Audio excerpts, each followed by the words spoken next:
Good morning. And we're here today to talk about the role of sea power.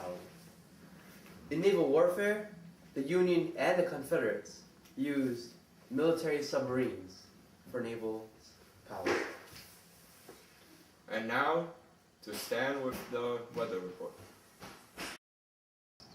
Thanks, Bruce. So, I'm here at the Battle of Antietam, and we're looking at 60s, 70s with mild humidity and a slight chance of my cameraman just died.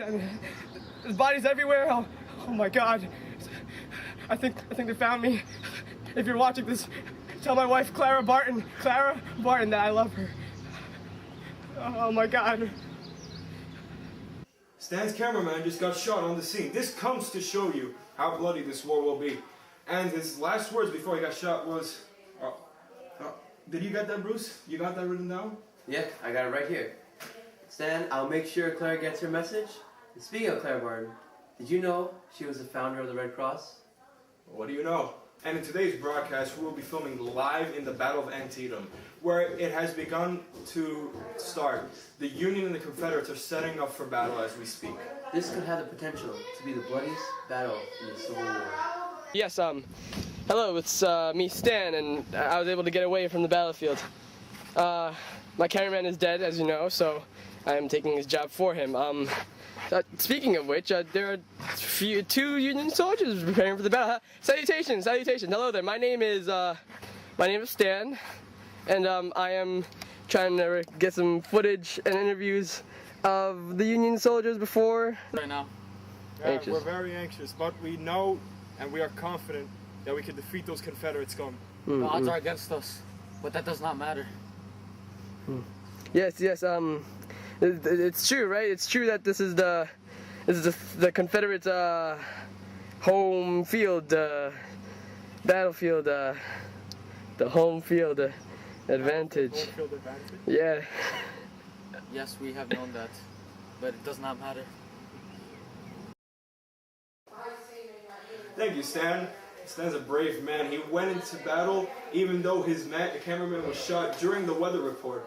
Well, speaking about that, he was in the battle live, interviewing soldiers from the Union. They seem pretty pumped and confident about the battle. They seem like they're going to defeat the Confederates. What do you think about this? Yeah, I believe these soldiers can make a great impact on the Battle of Antietam, and hopefully win the Civil War.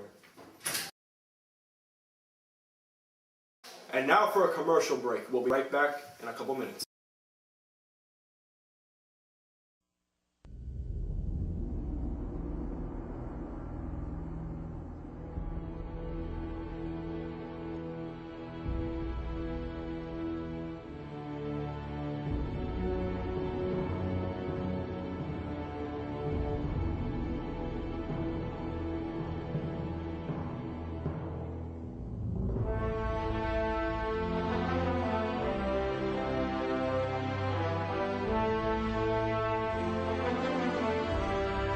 Union strong!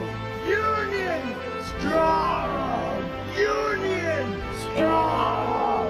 Union strong! Union strong! Union strong! Union strong!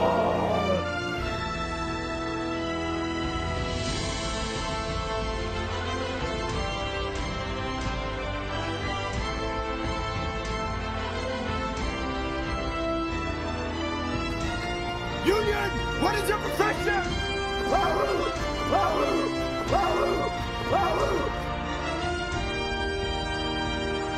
There's strong, and then there's Union strong.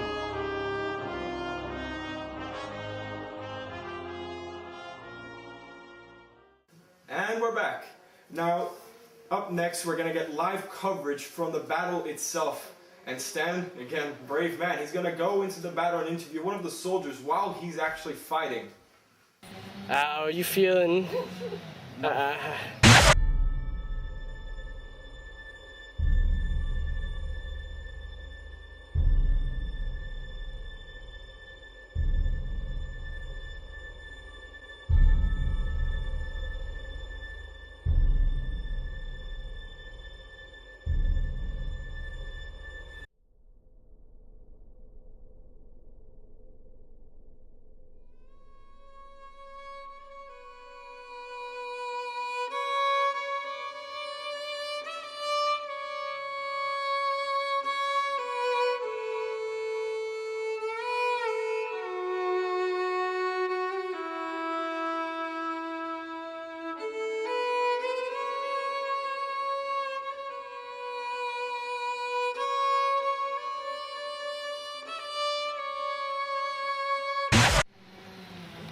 Hey, are you still with me? I can't fight anymore! Oh, okay, okay. All right, thank you, Stan. That was our last broadcast for today. It was indeed a bloody battle. There were about 22,000 casualties in total. About 2,000 Union soldiers were killed and 9,500 were wounded. Another 700 were gone missing or captured. On the Confederate side, approximately 7,000 wounded, 1,500 killed, and 1,000 were missing or captured. And just as we predicted, that was a bloody battle indeed. Now thank you for tuning into Union News. I'm Bruce. And I'm Morgan. See you next time.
My name is Little Timmy. People like to call me Little Timmy.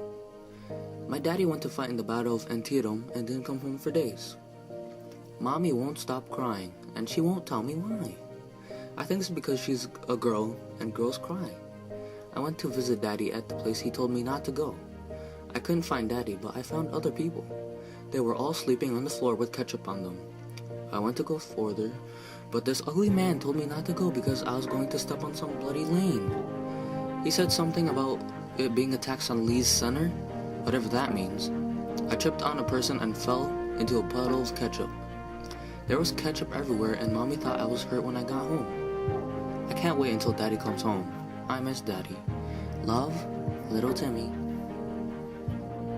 Dear Union Editor, I am a surviving Union soldier from the Battle of Antietam, where most of my fellow comrades are dead.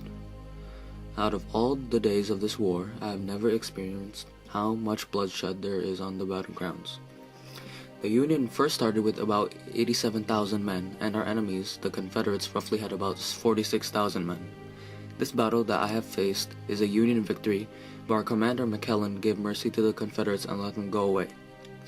In my opinion, I believe McClellan made a big mistake of not destroying the Confederates. Until next time, I will report back to you guys, and as always, thank you for your time in reading this. Sincerely, I shall win, Bebu.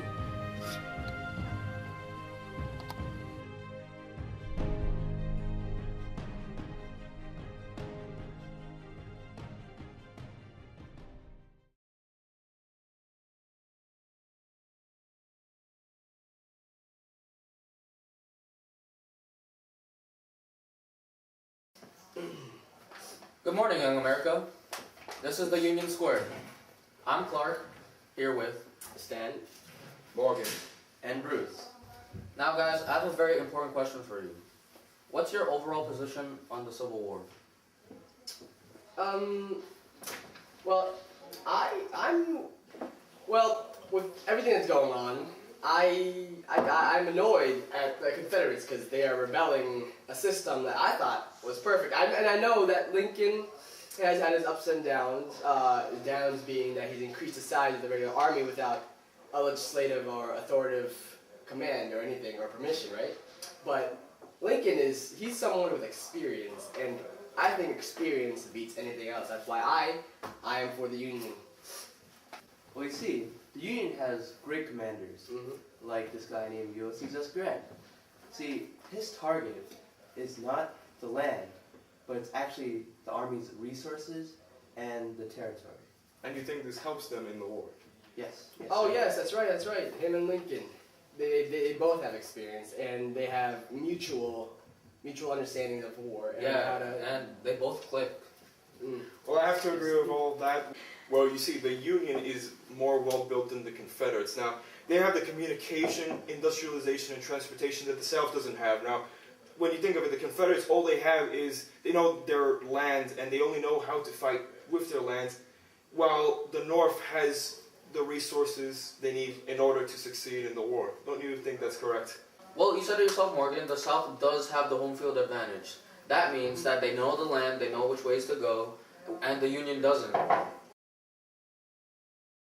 Like, the Confederates having knowledge about the battlefield being it's their homeland gives them upper hand in combat as they can strategize and most likely ambush the Union at any given time. But let's draw away from the combat for now and let's think about the leadership. The Union, as everyone knows, has Abe Lincoln as the leader and general, and the Confederates, they have President Jefferson Davis. And Jefferson Davis, I don't want to trash on him or talk any garbage, but Davis, he's been, I want to say, he's been choppy the Union in more ways than one. Well, I have to agree with you there, Stan. It was almost identical to the Constitution of the Union itself. Yes, Very, very, a lot of that's one of the some things that I'm talking about. And, Folks, that's it for this segment. We've run out of time. We'll see you next time on the Union Square. Animals 2 by 2, ox, a camel, and a kangaroo. Packed him in that ox so tight, I couldn't get no sleep that night. Rolling Stones, Shep and Ham, tell them about God's master plan. Oh my Lord, Lord, Lord, Lord. Oh my Lord, Lord, Lord, Lord. Okay, be quiet, be quiet, be quiet. survival of men in the forest. My name is Bruce. And today we will be recording live. Yeah, today. You say the battle. Who sucks? I don't know. Show you how bloody this war will be. And his last words before we cut to this broadcast were, okay, all right. Ashwin, you got that right? Jonathan, Stan, Bruce. I can see your point there, Clark, but stop! I'm hit.